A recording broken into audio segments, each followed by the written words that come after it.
Okay. This is Paddy Early, and I'm here in Marshallstown in County Wexford, and I'm talking to Father Danny McDonald and John Ennis. But we're actually going to talk about a Mass rock in Tomhaggard. So it's good to be with you, Father Danny, and thanks for taking time out of your busy schedule. Thank you, Paddy. You're very welcome. So you were down in Tomhaggard, and you're a local historian, you were telling me. Well, I was in Tomhaggard for 8 years as part of Mulrankin and Tomhaggard Parish, and I'm interested in local history. Yeah. And while I was there, I delved into local history to see what was in the parish, what was important, what things maybe we should continue on with, and maybe if there was something in the past that was of relevance to bring up, that we'd bring that up too. Yeah, super, yeah. So what you discovered was that in 1653 the priest was shot dead on Christmas morning as he said Mass. Yeah, that Father Nicholas Meyler, he came to a place called the Knockafurs in Tomhaggard, which is today a couple of fields away from the main road, and he was saying Mass there on Christmas morning for a number of people that had gathered around from the local area. And the Cromwellians were in the area, obviously at the time, having come into Wexford, and they came along and they killed him during Mass time. Yeah. And like he managed to get the chalice to... He did, when he knew that the forces were coming in, because obviously they would have had lookouts and so on around in those days, and he asked that somebody would save the chalice that he was using, and the little chalice was saved by Mrs. Lampard, who lived only down the road in a place called Linkstown. So she took the chalice, the story tells us, wrapped it in her apron, and she passed a lake on her way going home, and threw the chalice into the lake for safekeeping. And when everything quietened down, she went back again and she recovered the chalice, and she handed the chalice to the priest's family for safekeeping for them. The chalice is dated in 1652, and you see the little inscription on it, and the priest was killed in 1653. So when you uncovered this history, like you started having a Mass, a memorial Mass, I suppose, really, is it? We did. Well, we were coming to the end of the century, and in 1999 we were wondering what we were going to do to see out the old century and to see in the new year. And I got the idea and put it to the parish council at the time that maybe we should go down to the Mass rock, which I felt was important in the parish, and have a Mass there to remind us of the faith in the area, to remind us of what people went through to keep the faith alive in past years, and to remind us of people who you know, kept the faith alive, kept people coming to church, and even when they didn't have a church, that they were still prepared to sacrifice a lot to go along and have their Mass said. Yeah, because the reality is like that at that time you could be shot dead like for practicing your faith. Well, certainly, whatever about the people, you know, the priest was undercover wherever he moved from. And it just happened to be that the priest, Father Meyler, he had family locally, and he was able to come up to that area, which is in a hollow in the field, and they thought that it would be well covered there under darkness for Mass, but obviously that didn't happen.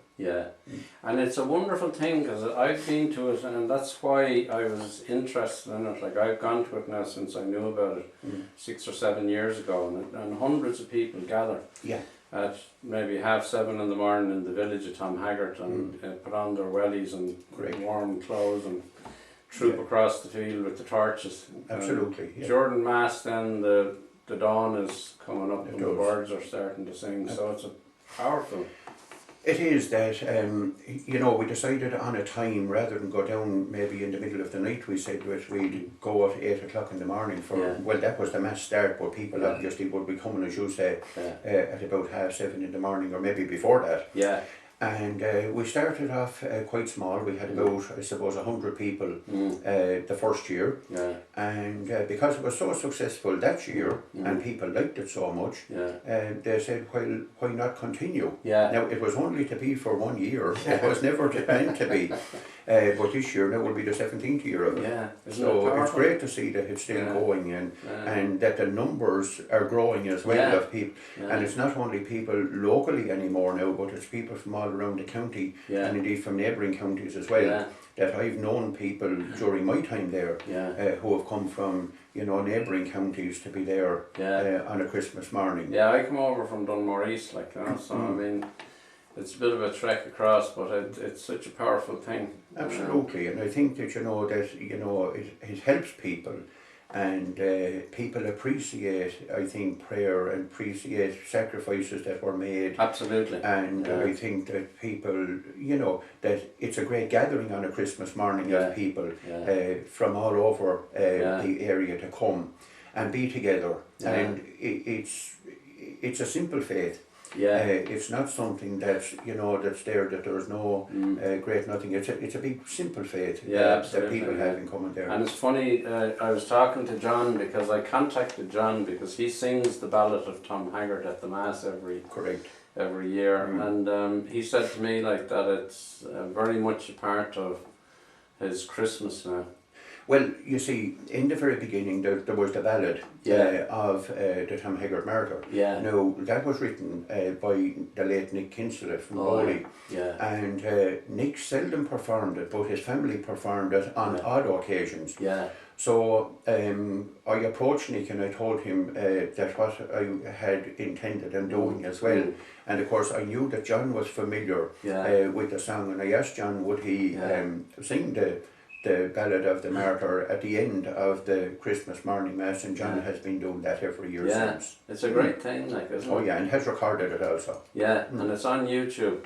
And just to kind of, like, Tomhaggard is kind of outside Wexford on the Rosslare Road. You turn off to the right, heading towards Kilmore. If you go to main Wexford Rosslare Road, follow the sign to Kilmore, and then after a little village called Ballacogly, you take a turn to the left, and you'll see the sign for Tomhaggard, and you just follow on. You go down into the little village and you'll see the church, and you'll see people beginning to get out of their cars around the church, and then you put on your Wellingtons and whatever, and across the field you go. But Tomhaggard, I was reading the book there, the booklet on it, and it obviously has, it's been a place of spirituality for a long, long time.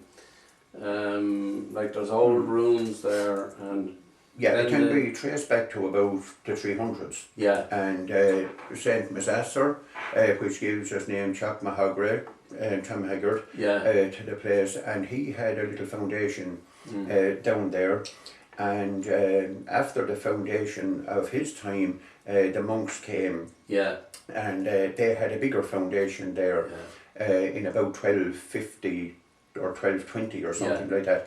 They came along, and these were monks who came from Tintern, originally near Bristol. And they brought the name Tintern with them to South County Wexford. And then they came over and they had a foundation in Grange in Kilmore. And then they came up and they had their foundation in Tomhaggard. And those monks were there, you know, for a number of years then after that. And then in the little park there, which is a beautiful little park, there's an old chapel there. There is. Now, what happened after the desecration of the ruined church that's there in the old cemetery at the moment, the people took a stone from there, and that's the actual mass rock. And then they came along, and after everything quietened down, after the killing of the priest, they built this little penal mass house. And this was a little thatched house that was there. Now there's also a stone there that came from the old church. So it continues on from the old church. And also if you look at the present church, which was built in 1813, you will find that there's also a replica of the east window in that church there also. And you will find inside in the church that there's the baptism font from the old church as well. That's there from the original rooms. Yeah, wow. That's right. Yeah, so there's, and even like the church had been built in 1813, because that was well before Catholic emancipation. Yeah. So like it's a fantastic spiritual place, really, Tomhaggard, isn't it? Oh, absolutely, and you see that the whole place of prayer has continued on. You know, if you go back to the early days of the monks and so on like that, it's been a place of continual prayer and a place of importance for so many people that are there as well. And then also in Tomhaggard you have the two holy wells that were there. The monks, when they came, they found those wells and they dedicated one to St. Anne and the other one to St. James. So the St. James one is by the side of the road, and the St. Anne's one is just under the penal chapel, inside in the little grotto area. And there's a novena to St. Anne held there every year from the 18th to the 26th of July. All right. And then, like at the moment, then on Christmas they use the little chapel for a crib, really. They do. They put a little crib in there. And it's beautiful. Like, yes, they just put a little crib in there, but otherwise it wouldn't be used now because it's small and that's right. and so on like that. But it's very appropriate, like for a place, like, you know, because it has great resonance too, like with the stable, like. Well, that's it, you see, and again it brings on Christmas and what happened at Christmas, and it's a reminder, and again for people who are not able to go down to the Mass Rock across the fields and so on, you know, you can bring it home to them in the present day. Yeah, that's right. Scene around the village. That's right, yeah. The village is lovely, like, you know, and it's well kept. And, it is, and the church was obviously done up in the last few years. It was, it's been done in the last couple of years. Yeah, that's right. And what would you say to people, like, about the significance of a Mass at the Mass Rock, like, to remember that? I would say that it's important for us, you know, today to remember, you know, we have it relatively easy today. We've lighted churches. There is no danger. No. We have lighted churches. We've comfortable seats in churches and so on like that. These people wanted to keep the faith alive. And they were prepared to go and stand in a field. You know, and to be able to pass on that faith to you know, future generations as well. And I think that, you know, when you look at the sacrifices that were made, because they were putting their own lives in danger by being there. And that was kind of demonstrated then by the murder of Father Meyler. And like, has that like, he's obviously one of the church martyrs, I suppose, really, isn't he? He would be seen as that, but he officially hasn't been recognised as such. But I think that we could always say, like, he was always known as the priest and martyr of Tomhaggard. And you know, and maybe in time that he will be recognised as one of the martyrs and listed with the Irish martyrs as well that we currently have. You know. And the thing is, you see, I suppose oppression is always there. Like in those times, like, it was physical force oppression, where they were robbing your land and trying to break your faith and the whole lot. But in a sense, like, the oppression is kind of more subtle now, and that it's coming from the telly and it's coming from the secular world, like, really, the distractions and. Yeah, I suppose that when you look at, there are many distractions there now, that there are so many things, you know, that are on now, and that's why I think it's important that you know, we look at our history as well as that, and go back and see how people kept the faith alive in difficult times before, and they didn't have the distractions then that we have now. But they had the financial pressures. Oh, they had every other they had every other pressure that was there. And in a sense, I suppose, because we have it so comfortable every way now, like, as you said, with the churches, but also financially, and nice houses and the whole lot. we can kind of forget the significance like of Jesus in our lives, like. Well, we have so many things now, and we have so many pressures from all around and everything like that. It's very easy that when we, when we're surrounded by so many things, we're surrounded by radio, we're surrounded by television, we're surrounded by, YouTube, we're surrounded by Facebook, we're surrounded by all sorts of things. Yeah. And then you see, you have so many outlets now that people didn't have before. You have so many sporting activities that are going on now. You have so many social activities that are going on now. And so many things that are all on at the one time. So and people have to decide.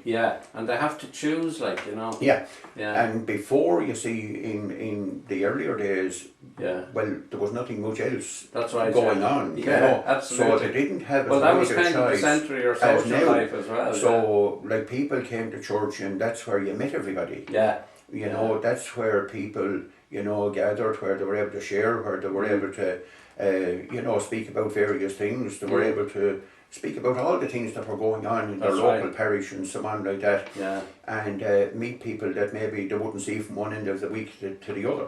And so the problem now is, like, a lot of people are isolated away, like, with all their electric gadgets, but they don't have that kind of well, you probably wouldn't have the same communication maybe as you would have had before in stopping around and speaking to one another, That's right, Now, you will find that there are still, outside of church and so on like that, there are little groups of people that still gather around, and they could be there for a while. And they want to talk about various things. They want to talk about the match that was held, last weekend, and they want to talk about the situation as regards farming and so on like that. They want to talk about maybe somebody that's not well or something like that, and how are they, and they'll ask various families how they are. Maybe they want to sympathise with somebody who has lost a member during the week, but having the big congregations and stand around forever, you haven't got that as much now.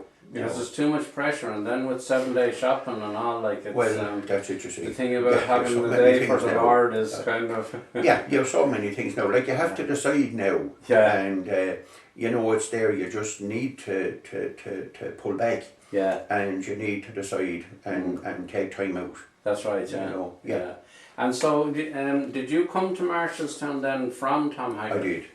I did. And it's a beautiful little village here. Marshallstown is great. It's a lovely church. And the church is well commented on. The cleanliness of the village is well commented on. And when we find our Tidy Towns reports, every year that we gain extra marks. We haven't lost marks yet. So we're gaining a few extra marks every year. One of the features around here are the stone walls that you'll find around the village in general. And then people are very conscious of keeping the place clean and tidy and so on. And we have good workers around the place too, who are always very conscious.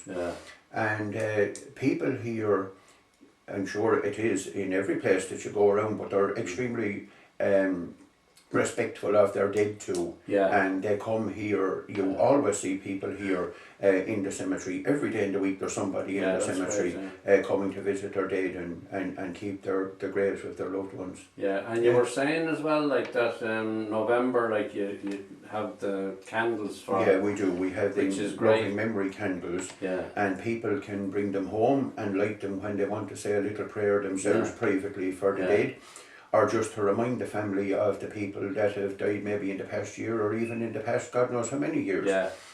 And some people bring them and they leave them at the graveside, and some people leave them in the church, and we light them on the altar during all the masses for the dead during the month of November.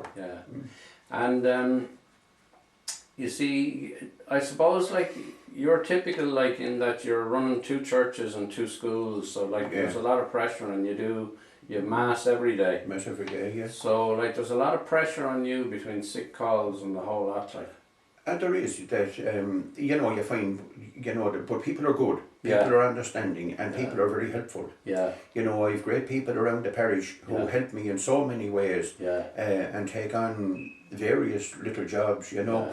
And even though they might see them as a little job, but they're an important job. Yeah. And there are so many people, like we have our Eucharistic ministers, we have readers, we have people to keep the grounds in good order, we have people to do cleaning, we have people to do all sorts of jobs, we have sacristans and so on like that here, and good committees. But originally, like, presumably a parish like Marshallstown would have had maybe a parish priest and a curate, would they? There was a parish priest here in Marshallstown, and there was a curate in Castledockrell, which is the curacy of Marshallstown. Okay. But there is no priest there at the moment. Yeah, yeah. You know, so I look after both places. And in a way, like, you see, I'd be conscious, like, of, say if you look at Tomhaggard and look now, like, it's that the faith hasn't been nurtured well enough for vocations to arise, because I presume there's vocations there, but people aren't listening or not able to hear the call, I'd say. You see, there are people there, but again, you know, there's so many other things that people are being invited to go, qualified to do different jobs, to do different things. Yeah. You know, you've got the advantage now of the guidance counsellors in schools to help people to decide their future. You've got people want to go to third level education, want to go to university, and maybe priesthood or religious life is not for them in the way that we would have seen it in the past. Yeah. But say, you know, like, as a priest now, like, what would you say to somebody, a young person like that? Would you say it's a fulfilling life, or? I would. Yeah. And you'd recommend? Yeah, well, I find that, you know, that it's something that, you know, I find every day that I'm able to go to do what I have to do and so on like that, to be available to people when they want me. Yeah. And I would hope that I'd be approachable. Oh yeah, you're very approachable. To people. You're very lucky, I'd say. And you know, that you know, to be there to listen to the ones that want a listening ear. Well, I believe they didn't want to lose you from Tomhaggard. Well, they had no choice in the matter, really. You know, there's a bishop, and the bishop decides where you're going to go and what you're going to do. So, no, I love Tomhaggard. I have to say that I loved it. How long have you been there? I was there for 8 years. 8 years. Yeah, and I loved it, and I got to know the place, I got to know the people, I got to know them really well. Yeah. And they were extremely supportive. Yeah. Down there, you know, for all of the things that we wanted to do, because there was a lot of work. Yeah. To be done to develop the Mass Rock. Yeah. Because as you said, like, the Mass Rock had the original stone underneath, like, from the original church. That's right. And then you put a new. You had to clean it up. You had to find out where it was. Well, we knew the area where it was, and the Devericks family, whose land it's on, were extremely helpful, because they told me exactly where it was and so on like that. So that was grand. But what we did was to make sure that people knew when they went down. We put a little marker, and we just put a little slab over it to preserve it.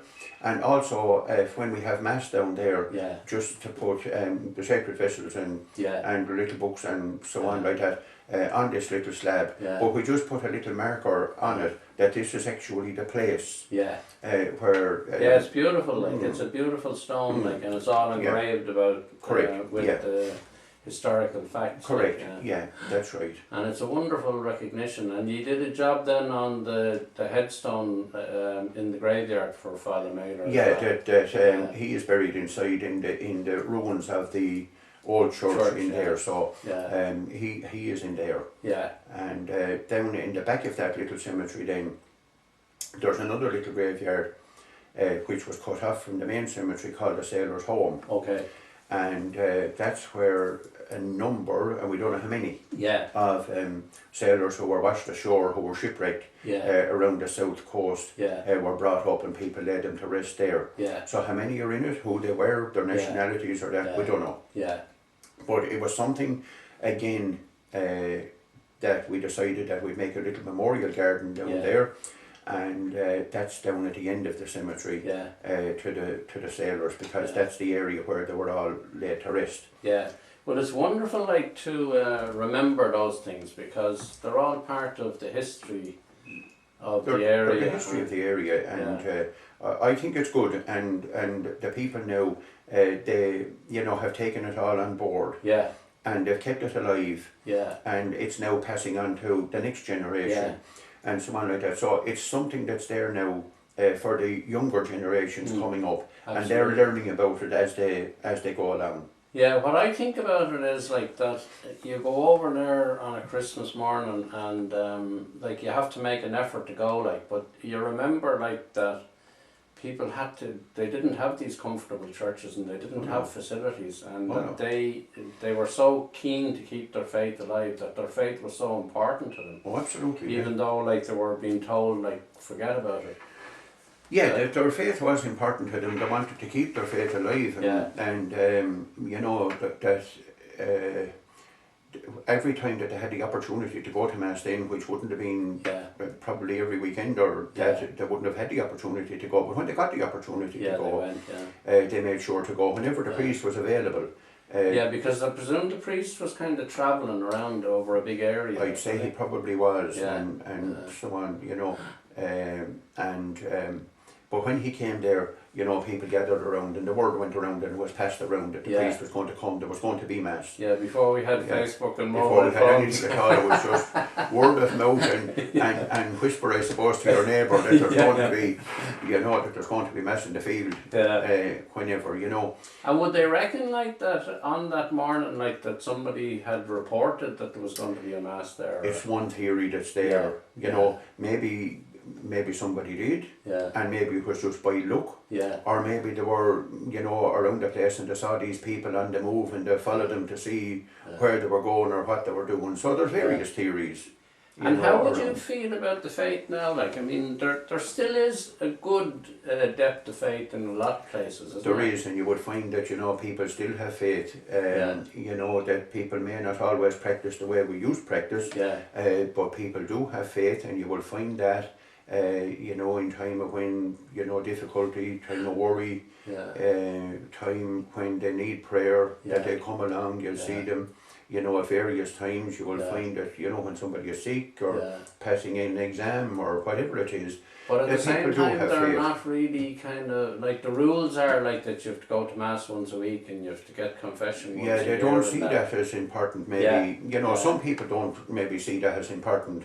Or maybe they've just, forgotten about it or whatever like that. But you will always see at Christmas time, Easter time, other times of the year, that people, anniversary time for their loved ones and so on like that, you will see that, people that may not be coming during the rest of the year, that will come at particular times and important times to them. Yeah, I'd find that alright, like that a lot of the churches say for midnight Mass or whatever, like 9:30 or whatever it's on, a lot of people will pack in for that and for Easter as well. Oh yeah. So like they haven't completely forgotten, but at the same time, there's a lot of confusion in the world, like from so many distractions, and people need the faith. Like you see, that's what we've spoken about. That there are so many things now. And people, in their own minds, they need to sort out the important things that are there to them. And maybe it's just a phase that things are going through. Like. It could well be, and that if people have something in the background and something in their own minds, so you can't say that people have abandoned everything or gone away from everything. That people have something in the background and that, and maybe they'll come back eventually again to more regular practice. So just to bring John in there, so like you were approached by Father Danny to sing the song in Tomhaggard, and so like tell us what that means to you. Yeah, I originally got involved in, as Father Danny said, in 1999 actually. In the summer of that year, Father Danny and his committee organised a pageant down there to commemorate the 350th anniversary, I think it was, of Cromwell's arrival in Ireland. And on that occasion, as Father Danny mentioned, he was aware that I knew the ballad of the Tomhaggard martyrs became known. And he asked me to sing it at that pageant, which I did. And of course, it followed that Christmas that we had a reenactment of the Mass at the Mass Rock. Yeah. And I sang the song again, and as mentioned, from an attendance of approximately 100 or less people, Yeah. hardy locals, it has now swelled in recent years to well in excess of 400 or 500 people, Yeah. as you can testify yourself. Yeah, absolutely. And, you know, it's gone on. To me, it's the highlight of my Christmas every year. Yeah. You Yeah, know, I'd think echo that there's- as well, I think yeah. there's in my own personal opinion, there's too much of emphasis on commercialism in Christmas nowadays. You Yeah, know, absolutely. We tend to have lost sight of what Christmas is about. Yeah. Yeah. But yeah, it means a great deal to me, and I Yeah. look forward to it every year. And Father Danny, when he was lost to Tomhaggard, Yeah. there's a very good committee in place down there that it ensures the continuity of the thing. You know, Yeah. and, Yeah. it's as you can testify yourself, Paddy, you've Yeah. been there, and you need to experience it Absolutely. on Christmas morning to Yeah. fully appreciate Yeah. the importance of the thing, you know, Yeah. and what it means. I don't know, did you tell me one of the first years I was down there that there was a couple came down from way up the country? Oh, and absolutely. slept in their There's car people overnight. from, I mean, you come up from Waterford, as does several other people Yeah. from Waterford. I met people there from Waterford, Kilkenny, even South Tipperary. But Yeah. the experience you're referring to there is the year before last, I think it was. I was approached by a man who had travelled down from, I think it was the north side of Dublin, Yeah. with his 14-year-old son. Wow. And they travelled down on Christmas Eve Yeah. and spent the night sleeping in the back of the van in Tomhaggard to be there for the Mass on Christmas morning. It's amazing, isn't And it? he was prepared to repeat the procedure the following year to come back Yeah. down again, you know. Yeah. So once you've experienced it, it does mean an awful lot to people. Yeah, you know. yeah. It's a unique experience. Yeah, it does. Yeah, it is. It's yeah, we're lucky to have something like that, like, you know, because I mean, obviously there was mass rocks all over the country, but Absolutely, yes, I mean, yeah. there were Probably a every lot of them parish. are probably forgotten, but Well, Tomhaggard is unique in that yeah, they have the history there of the Yeah. priest actually being shot. yeah, that's right. During Yeah. the celebration of Mass, And on Christmas especially morning. because it was on Christmas morning. On yeah. Christmas morning, Yeah. that makes it more poignant. But I mean, Yeah. as you rightly say, there's mass rocks in every parish in the Yeah. country and outside this country. Yeah, But Tomhaggard is unique in that the history is there of the priest actually being killed on Christmas morning. Yeah. And, and would there be mass rocks in other countries? oh, absolutely. Yeah. I have had occasion to visit Newfoundland on Oh, yeah. several occasions in the Yeah. past years, and they have mass rocks over there. Yeah. And this particular ballad, ballad of the Tomhaggard Martyr, had become Yeah. very popular over there. And Yeah. I sang it at churches over there, and I'm not allowed out of the country without performing somewhere, you know. But You have to sing for your supper. I have actually visited mass rocks in Newfoundland as well, Yeah. you know. So they played wherever, Yeah. basically wherever Yeah. the Bushes were in charge, you know. Penal Yeah. laws applied all over the And there world. was big connections between Newfoundland and southeast of Ireland. Oh, like, wasn't there? huge, Yeah. huge. Actually, I mean, people used to go fishing there, and that's right. Well, they used to originally go over there for the season to fish and then Yeah. come back home. yeah, But eventually they settled there in Yeah. Newfoundland. And if you travel down around, particularly South Avalon, yeah. they're all of Irish descent. And a lot of them And still they have retained the accents and all. They have the accents, and but the not only names. the accents, but they've retained the old customs that we Yeah. had here in Ireland. Yeah, 45, 50 years ago, you know. Yeah. It's like going back in time. yeah. You know, they and have is it all a the very mod- tough place? Well, they have all the mod cons, obviously, and all of up-to-date transport and that sort of thing. But it's just their customs and way of life is Yeah. is. I suppose they've had they're basically fishing communities and relatively isolated, so. They haven't been there's no outside influences, if Yeah. you like, so they've retained all the customs of their forebearers. Yeah. You know, and, But the winters are long there, aren't they? winters are long and Yeah. hard, you Yeah. know. You can, if you remember there a few years ago, we had a snowfall of something like 27 or 30 Yeah. millimetres of snow, and the Right, country yeah. came to a stop It is. for Yeah. 2 weeks. It is. Over there they have like 75 centimetres of snowfall overnight. Yeah. Yeah. And it's places covered in snow practically from October through to Yeah. maybe end of March, Yeah. and even into April. Yeah. But they're used to it, Yeah, you know. If they come out in the morning and the snow is 3/4 way up on the back door or the front door, it means they're 10 or 15 minutes late getting to work. Yeah. I was just saying to you there before we started about Anthony Foley's young son. Like, Yes. isn't that a great initiative? Like, and Absolutely apparently wonderful. he wants everybody to go to Mass for 8 Sundays to remember their own deceased loved ones and to remember his father. It's powerful. Well, it's great for a young boy to be Yeah. able to come and Absolutely. say that and appeal to people Yeah, to come out, and the response he's had, that's right. you know, Yeah. which is great. And even the papers, like I saw a headline in the Irish Mirror there, like saying that huge crowds flocked to the church in Killaloe, That's and I great. presume they got extra in other churches. Sure, yeah. And the priest said, no, don't just come for the 8 weeks. Keep coming. Keep coming, you know.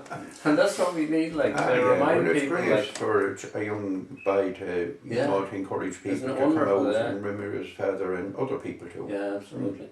So anyway, it's been a great pleasure to talk to you, and maybe we'll just finish with a prayer, and we'll remember Anthony Foley, and we'll remember Father Michael Ross, who was the man that founded Radio Maria, and he died this week. So Oh, God rest him. we'll just, maybe if you say a prayer. We will. Father. We'll say a prayer now. That I suppose one of the best prayers that we can say is to Our Blessed Lady. Yeah. That Mary is one that looked after Jesus when he was growing up, was with him all during his life, during the joyful times and during the sad times of his life, was there with him when he died on the cross and was there to take him down from the cross. So we pray, Hail Mary, full of grace, the Lord is with thee. Blessed art thou among women, and blessed is the fruit of thy womb, Jesus. Holy Mary, Mother of God, pray for us sinners, now and at the hour of our death. Amen. And we think of all those who have gone before us, that the Lord will give them peace and rest in their home in heaven. Eternal rest grant unto them, O Lord. Let perpetual light shine upon them. May they rest in peace. Amen.